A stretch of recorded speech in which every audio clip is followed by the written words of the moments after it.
On February 4, the Russian Federation and China publicly entered into a formal alliance.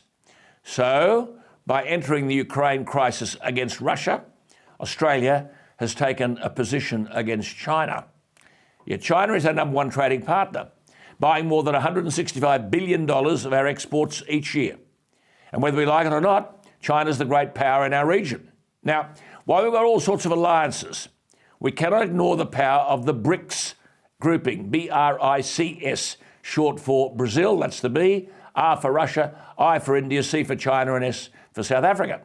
They represent 41% of the global population, 17% of global trade. China and Russia want to use this grouping to advance their interests.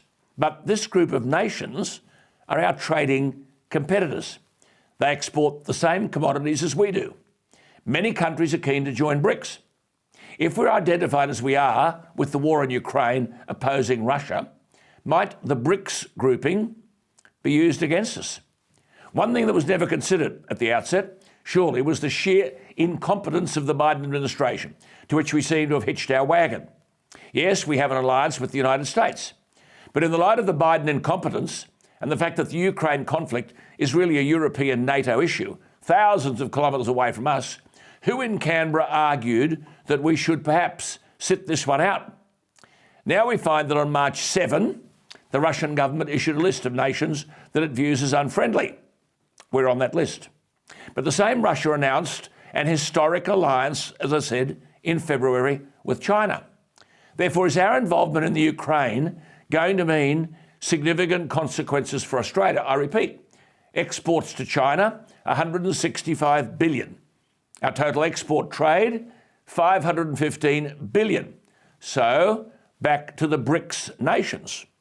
Is this where Australia will cop the payback? Brazil, Russia, India, China, South Africa, Indonesia, it wants to join. They export the same commodities as we do. Coal, gas, oil, aluminium, gold, steel, iron ore, barley, sugar, livestock.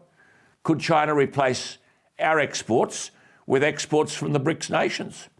Russia can supply China with most of the commodities that China imports from us.